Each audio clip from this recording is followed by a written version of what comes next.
Assalamualaikum warahmatullahi wabarakatuh. Di sini kami perwakilan dari kelompok 5 akan menjelaskan atau mempresentasikan tentang modifikasi syariah pada kerangka risiko dan retum, di mana beranggotakan yang pertama Abdillah Farhan, kemudian yang kedua Alvina Damayanti, dan yang terakhir yaitu Inka Valentina. Baik, langsung saja pemateri pertama yaitu ada Abdillah Farhan. Assalamualaikum warahmatullahi wabarakatuh. Nama saya Abdillah Farhan Al-Fahrozi dari kelompok 5. Saya akan menjelaskan tentang retum dan risiko. Retum atau pengembalian adalah keuntungan yang diperoleh perusahaan, individu, dan institusi dari hasil kebijakan investasi. Menurut para ahli, retum adalah tingkat keuntungan yang dinikmati oleh pemodal atau suatu investasi yang dilakukan. Pada umumnya, retum dibedakan menjadi dua, yaitu retum realisasi dan retum ekspektasi. Retum realisasi adalah retum yang telah terjadi, sedangkan retum ekspektasi adalah retum keseluruhan yang diharapkan akan diperoleh investor di masa yang akan datang. Retum juga memiliki pengertian lain seperti return on equity, return of capital, return on investment, return on invested capital, return on network. Selanjutnya adalah risiko. Risiko dapat diartikan ketidakpastian daripada kerugian. Ada beberapa pengertian risiko. Menurut Kamus Ekonomi, risiko adalah kemungkinan mengalami kerugian atau kegagalan karena tindakan atau peristiwa tertentu. Menurut Herman Dermawan, risiko senantiasa ada karena mengenanya atau akibat yang merugi seperti kemungkinan kehilangan, cedera, kebakaran, dan lain-lain. Risiko dalam bidang asuransi dapat diartikan sebagai suatu ketidakpastian. Menurut Jones, ada dua tipe risiko, sistematik risiko dan unsystematic risiko. Sistematik risiko adalah risiko yang tidak dapat didiversifikasikan atau dihindari oleh para investor. Unsystematic risiko yaitu risiko yang dapat didiversifikasikan atau dihindari oleh investor. Terima kasih. Sekian dari saya. Wassalamualaikum warahmatullahi wabarakatuh. Untuk selanjutnya yaitu akan dilanjutkan oleh Alvina Damayanti. Baik, perkenalkan nama saya Alvina Damayanti, NIM 20410503085. Saya dari akuntansi syariah 3.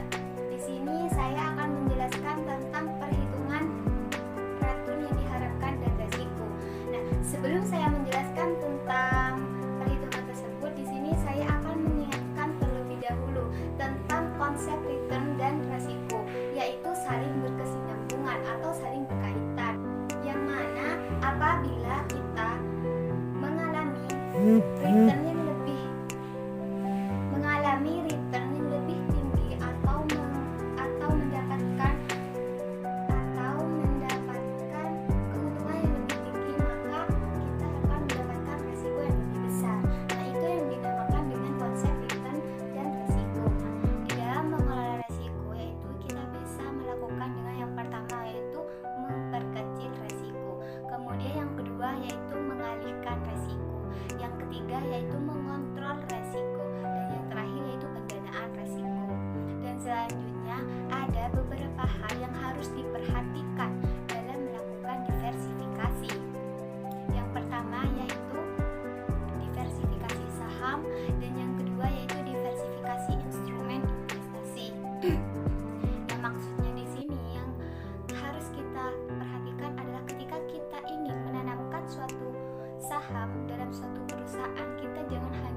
bahwa sifat return dan resiko yaitu saling berhubungan.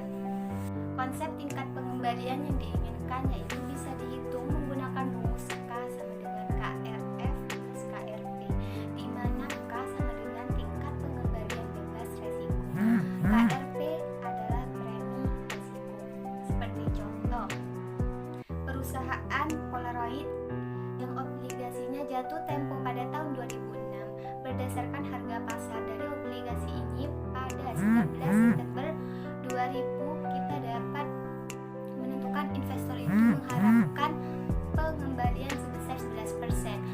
Surat utang jangka yang berarti bahwa pemegang obligasi Polaroid dalam suatu persamaan yaitu tingkat pengembalian yang diharapkan K, tingkat bebas resiko KRF ditambah premi resiko yaitu 6% ditambah 5% sama dengan 11%. Tadi saya sudah menjelaskan tentang konsep return dan resiko. Nah, di sini saya akan menjelaskan tentang pengertian diversifikasi. Diversifikasi ini adalah harapan atau seorang investor di mana ketika menanamkan suatu modal dalam suatu perusahaan, seorang investor ini memiliki laba yang lebih besar namun meminimalisir untuk resiko. Karena di dalam diversifikasi ini seorang investor sudah mempertimbangkan terlebih dahulu agar dalam menanamkan suatu modal seorang investor ini tidak mengalami yang namanya kerugian. Kemudian selanjutnya di sini saya akan menjelaskan tentang estimasi return dan resiko sekuritas, di mana dengan rumus RI dikali PRI, di mana IR di sini return yang diharapkan dari suatu sekuritas, RI yaitu return ke satu yang mungkin terjadi, kemudian PRI yaitu probabilitas kejadian return ke satu, N yaitu banyaknya return yang mungkin terjadi. Seperti contoh yaitu sekuritas ABC memiliki skenario kondisi ekonomi seperti dalam tabel. Nah, kita lihat ya di tabel di sini, di tabel di atas ini. Setelah kita lihat, maka kita akan langsung mengalihkan probabilitas dengan return yang ada di sini, sehingga diperolehlah hasil 0,15 atau 15%. Baik, selanjutnya akan dilanjutkan oleh Inka Valentina. Assalamualaikum warahmatullahi wabarakatuh. Perkenalkan, nama saya Inka Valentina. Saya dari kelompok 5. Di sini saya akan menjelaskan poin yang ketiga, yaitu tingkat keuntungan yang diharapkan. Nah, tingkat keuntungan yang diharapkan itu yang dimaksud dengan return.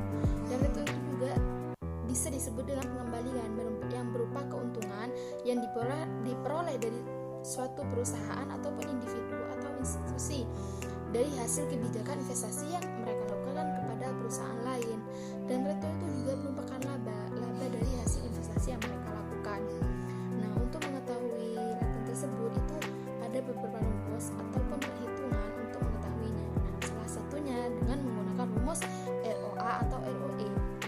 Untuk yang ROA itu laba bersih dibagi dengan total aset lalu dikalikan dengan 100%. Sedangkan yang ROE itu laba bersih dibagi dengan ekuitas lalu dikali 100%. Dan return di sini terbagi menjadi dua macam. Yang pertama yaitu return yang telah terjadi atau yang dihitung berdasarkan data-data historis atau data-data yang sudah ada. Jadi yang pertama yaitu perhitungan untuk mengetahuinya itu melalui berdasarkan sesuatu yang sudah ada, yang sudah kita jalani.